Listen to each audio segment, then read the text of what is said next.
नमस्कार, good morning, सुप्रभात। स्वागत है आपका आपके पसंदीदा personal finance bulletin money morning में। मैं हूं आपके साथ मीनू शर्मा, लेकर हाजिर हूं आपके लिए आपकी जेब और जिंदगी पर असर डालने वाली छोटी बड़ी खबरें, वो भी विस्तार में। तो चलिए फटाफट शुरू करते हैं खबरों का सिलसिला। आम चुनाव से पहले सरकार भारत ब्रांड के तहत आटा, दाल और चावल की सप्लाई बढ़ाने पर विचार कर रही है। सरकार चुनाव से पहले ज्यादा से ज्यादा लोगों तक अपने सस्ते खाद्य उत्पादन पहुंचाना चाहती है। इसके लिए हर विधानसभा क्षेत्र में भारत ब्रांड के उत्पाद पर्याप्त मात्रा में उपलब्ध कराने की योजना बनाई गई है, ताकि चुनाव में महंगाई के मोर्चे पर सरकार को थोड़ी राहत मिल सके। सरकारी और प्राइवेट अस्पतालों के बीच उपचार के शुल्क में भारी असमानता पर सुप्रीम कोर्ट ने चिंता व्यक्त की है और 14 साल पुराने क्लिनिकल एस्टैब्लिशमेंट नियमों को लागू करने में नाकाम रहने पर सरकार को फटकार भी लगाई है। इस कानून के तहत राज्यों के साथ विचार विमर्श कर महानगरों, शहरों और कस्बों में उपचार के लिए एक मानक दर तय की जानी थी। सुप्रीम कोर्ट ने कहा कि नागरिकों को स्वास्थ्य सेवा का मौलिक अधिकार है और केंद्र सरकार अपनी जिम्मेदारी से नहीं बच सकती। सुप्रीम कोर्ट ने साफ साफ कहा कि अगर केंद्र सरकार इस मामले का हल खोजने में विफल रहती है तो वह CGHS में निर्धारित मानक दरों को लागू करने पर विचार कर सकती है। कोटक महिंद्रा बैंक ने विभिन्न अवधि वाली फिक्स डिपॉजिट स्कीम पर इंटरेस्ट रेट बढ़ा दिए हैं। बैंक अब 7 दिन से लेकर 10 साल वाली FD पर सामान्य ग्राहकों को 2.75% से लेकर 7.40% तक का ब्याज दे रहा है। बैंक की नई ब्याज दरें 27 फरवरी से लागू हो चुकी हैं। इससे पहले ब्याज की दर 2.75% से लेकर 7.25% तक थी। बैंक सबसे ज्यादा 7.40% ब्याज 390 दिन से लेकर 23 महीने से कम वाली FD पर दे रहा है। बॉब कार्ड एक बार फिर अमेजॉन पर ऑफर्स और डिस्काउंट लेकर आया है। इस अभियान के तहत कंपनी 28 फरवरी से 3 मार्च तक आकर्षक पुरस्कार और डिस्काउंट की पेशकश करेगी। ऑफर्स के दौरान ग्राहकों को 7500 रुपए की न्यूनतम खरीद पर 10% का इंस्टेंट डिस्काउंट मिलेगा। ये डिस्काउंट फुल पेमेंट पर या फिर EMI दोनों पर लागू होगा। इसके साथ ही ग्राहक नए मोबाइल पर 750 रुपए तक और EMI पर 1000 रुपए तक की अधिकतम छूट का लाभ भी उठा सकते हैं। इस साल भारत में कर्मचारियों के वेतन में औसत रूप से 10% की वृद्धि होने का अनुमान है। सबसे ज्यादा वेतन वृद्धि का लाभ ऑटो, मैन्युफैक्चरिंग, लाइफ साइंस और इंजीनियरिंग क्षेत्र की कंपनियों में काम करने वाले कर्मचारियों को मिलेगा। कंसल्टेंसी फर्म मर्सर के अनुसार 2023 में औसत वेतन वृद्धि 9.5% थी। वेतन में वृद्धि भारत के मजबूत आर्थिक प्रदर्शन और इनोवेशन एवं प्रतिभा के केंद्र के रूप में इसके बढ़ते आकर्षक को दर्शाती है।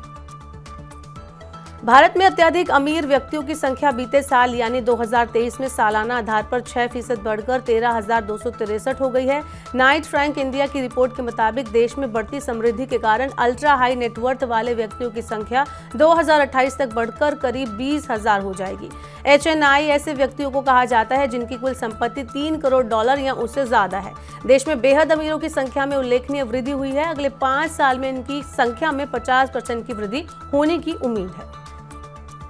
अगली खबर अमीरों के निवेश से जुड़ी है। देश के अत्यधिक अमीर लोग अपनी निवेश योग्य संपत्ति का 17% हिस्सा लग्जरी वस्तुओं पर खर्च करते हैं। उनकी पहली प्राथमिकता लग्जरी घड़ियां होती हैं। इसके बाद कलाकृतियों और आभूषण का नंबर आता है। क्लासिक कारें चौथे स्थान पर हैं। इसके बाद लग्जरी हैंडबैग, वाइन, दुर्लभ विस्की, फर्नीचर, रंगीन हीरे और सिक्कों का स्थान आता है। वैश्विक स्तर पर बेहद अमीर लोगों की पसंद लग्जरी घड़ियां और क्लासिक कारें हैं। टेलीकॉम कंपनी भारती एयरटेल ने नए प्लास्टिक से बने सिम कार्ड की जगह रिसाइकिल से बने PVC सिम कार्ड को अपनाया है। इसके लिए कंपनी ने टेक्नोलॉजी समाधान प्रदाता इडेमिया सिक्योर ट्रांजैक्शन के साथ करार किया है। एयरटेल रिसाइकिल से बने प्लास्टिक सिम कार्ड को अपनाने वाली एकमात्र दूरसंचार कंपनी है। इस पहल से कार्बन डाइऑक्साइड उत्सर्जन में सालाना 690 टन से ज्यादा की कमी आएगी। मुंबई हवाई अड्डे पर हवाई यातायात की स्थिति में सुधार आया है। देरी से आने वाली उड़ानों की संख्या में कमी आई है। 2 महीने पहले नागर विमानन मंत्रालय ने हवाई अड्डे पर भीड़ को कम करने के लिए उड़ानों में कमी करने के साथ साथ अन्य निर्देश दिए थे। मुंबई हवाई अड्डा देश के सबसे व्यस्त हवाई अड्डों में से एक है। फेसबुक और व्हाट्सएप का स्वामित्व रखने वाली कंपनी मेटा ने भ्रामक सूचना से निपटने के लिए एक सुरक्षा अभियान शुरू किया है।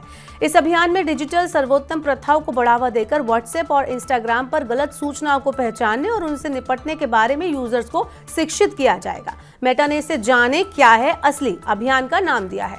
कंपनी इस जागरूकता अभियान को 8 सप्ताह तक चलाएगी। इसमें व्हाट्सएप पर मौजूद फीचर्स और सुरक्षा उपायों के बारे में यूजर्स को बताया जाएगा।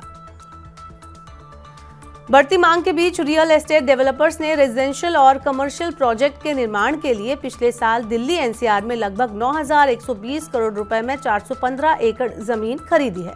रियल एस्टेट सलाहकार JLL इंडिया ने कहा है कि भूमि सौदों की संख्या और क्षेत्र पर दोनों के मामले में दिल्ली एनसीआर आगे है। 36 अलग अलग लेन देन में लगभग 9,120 करोड़ रुपए मूल्य की 415 एकड़ जमीन का अधिग्रहण किया गया है। इस 415 एकड़ में से लगभग 264 एकड़ जमीन का अधिग्रहण गुरुग्राम में किया गया, जिसका मूल्य 5,300 करोड़ रुपए से ज्यादा है। इसके बाद नोएडा का नंबर आता है, जहां 59 एकड़ जमीन 1,775 करोड़ रुपए में खरीदी गई है।